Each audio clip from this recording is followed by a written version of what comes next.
మాఘపురాణము 6వ అధ్యాయము. కప్పరూపమును విడిచిన స్త్రీ పూర్వకథ. మునిశ్రేష్ఠ, నా వృత్తాంతమును తెలియజేయుందును కాన ఆలకింపుము. నా జన్మస్థానము గోదావరి నది సమీపమందున్న ఒక కుగ్రామము. నా తండ్రి పేరు హరిశర్మ, నా పేరు మంజుల. నన్ను నా తండ్రి కావేరీ తీరవాసియగు జ్ఞాననందుడని వానికి ఇచ్చి పెళ్లి చేసెను. అతడు దైవభక్తుడు, జ్ఞాని, నిగర్వి. మాకు వివాహమైన వెంటనే అతని వెంట కాపురమునకు వెళ్ళినాను. మరికొన్నాళ్లకు మాఘమాసము ప్రవేశించినది. ఒకనాడు నా భర్త సఖి, మాఘమాసము ప్రవేశించినది. ఈ నెల చాలా పవిత్రమైనది. దీని మహత్తు చాలా విలువైనది. నేను నా చిన్నతనము నుండి ప్రతి సంవత్సరము మాఘస్నానములు చేయుచున్నాను. నీవు నా భార్యవు కావున నీవును ఈ మాఘమాసమంతయు ఈ కావేరీ నదిలో స్నానమాచరింపుము. ప్రతిదినము ప్రాతకాలమున నిద్రలేచి కాలకృత్యములు తీర్చుకొని సమయమునకు తెల్లవారి సూర్యోదయమగును. సూర్యుడు ఉదయించిన వెంటనే నదికి పోయి నదిలో స్నానము చేయుదుము. ప్రభాత సూర్యునికి నమస్కరించిన తరువాత నది ఒడ్డున విష్ణువు యొక్క చిత్రపటమును పెట్టి పువ్వులతో మంచి గంధము, అగరు, ధూపదీపములతోనూ పూజించి స్వామికి కండశక్కర, పటిక బెల్లము నైవేద్యమిచ్చి నమస్కరింతము.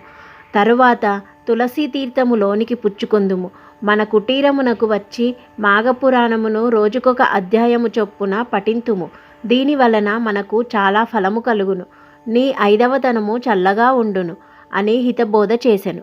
నేను అతని మాటలు వినిపించుకోక రుసరుసలాడి అతనిని నీచముగా చూచితిని. నా భర్త చాలా శాంతస్వరూపుడు. అయినను నేను హద్దుమీరి మాటలాడుటచే అతనికి కోపము వచ్చి, ఓసి మూర్ఖురాలా, నా ఇంటికి వచ్చి నా వంశమును ఉద్ధరిస్తావనుకున్నాను. ఇంత దైవద్వేషివని నాకు తెలియదు. నీవిక నాతో నుండదగవు. మాఘమాస వ్రతము నీకింత నీచముగా కనిపించినదా? అదియే నీ పాపమునకు నిన్ను శిక్షించును. కానీ మగని మాటకు మారాడిన ఫలితముగా కృష్ణానది తీరమందున్న రావి చెట్టు తొర్రలో మండూకమువై పడియుందువుగాక అని నన్ను శపించెను. వారి సింహగర్జనకు వణికిపోతిని. హరిశాపమునకు భయపడితిని. వారి రౌద్రాకారమును చూడజాలకపోతిని.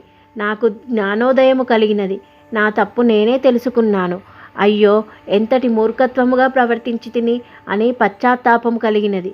వెంటనే నా భర్త యొక్క 2 పాదములు పట్టుకొని, నాకీ శాపము ఎట్లు పోవును? మరలా నిన్నెటుల కలుసుకుందును? నాకు ప్రాయశ్చిత్తము లేదా అని పరిపెరి విధాలుగా ప్రార్థించగా నా భర్త కొంత తడవాల ఆలోచించి ఒక గడువు పెట్టెను.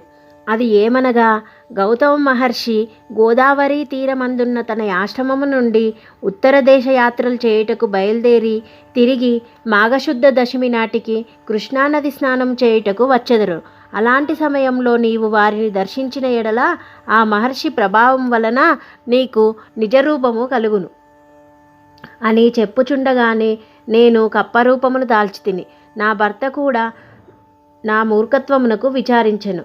నేను కప్పరూపముతో గెంతుకుంటూ కొన్ని దినాలకు కృష్ణానది తీరానున్న ఈ రావి చెట్టు తొర్రలో నివాసం ఏర్పరచుకొని జీవించుచు మీ రాక కోసం ఎదురుచూచుచుంటిని.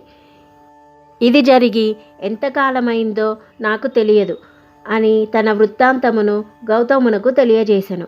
అమ్మాయి, భయపడకుము. నీకీ శాపము కలిగి 1000 ఏండ్లు పైగా అయినది. ఇంతకాలము నీవు అనేక కష్టములు పడి జీవించినావు. నీ భర్తయును ఏకాంతముగా చాలా కాలము జీవించి హరినామ సంకీర్తనలు చేయుచు మృతుడయ్యెను. అతడిప్పుడు వైకుంఠములో ఉన్నాడు. నీవు నీ పతి మాటలు విననందున ఎంత కష్టపడినావో తెలిసినది కదా. మాఘమాస ప్రభావము అసామాన్యమైనది. సకల సౌభాగ్యములు, పుత్ర సంతతి, ఆరోగ్యము కలుగుటయేగాక మోక్ష సాధనము కూడా నీకి మాఘమాస వ్రతము మించిన మరి ఒక వ్రతము లేదు. విష్ణుమూర్తికి ప్రీతి అయిన వ్రతము. నీ భర్త దూరదృష్టి గల జ్ఞాని. అతని గుణగణాలను అందరూ సంతసించడివారు. నిన్ను పెండ్లియాడిన తరువాత తన వంశాభివృద్ధి చేసుకొనవలయున్నని ఆశతో నుండెడివాడు. కానీ నీ వలన అతని ఆశలన్నీ నిరాశలైపోయినవి. నీ మూర్ఖత్వము వలన నీ భర్తకు కోపము కలిగి నిన్ను శపించవలసి వచ్చెను. నిన్ను నీళ్లల్లో స్నానము చేయమన్నాడు, నీవు చేయనన్నావు. అందువలన నీకు నీరు దొరకకుండా చెట్టు తొర్రలో జీవించుమని శపించాడు. ఈ దినమున దైవ నిర్ణయముచే నీవు నా సమక్షములో పడినందున నీ భర్త శాపం ప్రకారము మరల నీ నిజరూపమును పొందగలిగినావు. అందున ఇది మాఘమాసము, కృష్ణానది తీరము కాన మాఘమాస వ్రత సమయము. నీకన్ని విధముల అనుకూలమైన రోజు. అందుచే నీవు వెంటనే శుచివైరమ్ము. స్త్రీలు గాని పురుషులు గాని ఈ సమయములో ప్రాతకాలమున స్నానము చేసిన ఎడల విష్ణు సాన్నిధ్యము పొందుదురు. ఎవరైనా తెలిసి కానీ తెలియక గాని మాఘశుద్ధ సప్తమి, దశమి, పౌర్ణమిలయందును పాడ్యమి రోజునను నదీ స్నానం ఆచరించిన ఎడల వారి పాపములు నశించును. మాఘశుద్ధ పాడ్యమి నాడును అటులనే దశమి, ఏకాదశి, ద్వాదశి దినములలో స్నానము చేసి శ్రీమన్నారాయణుని పూజించి పురాణ కాలక్షేపము చేసిన ఎడల శ్రీహరి సంతోషించి మనోవాంఛలు సిద్ధించినటులా వరమిచ్చును. భక్తి శ్రద్ధలతో మాఘపురాణము వినిన మోక్షప్రాప్తి కలుగును అని గౌతమముని ఆ ముని సతితో చెప్పినట్లుగా మహేశ్వరుడు పార్వతితో ఈ కథ చెప్పెను. 6వ రోజు పారాయణ భాగం సమాప్తం.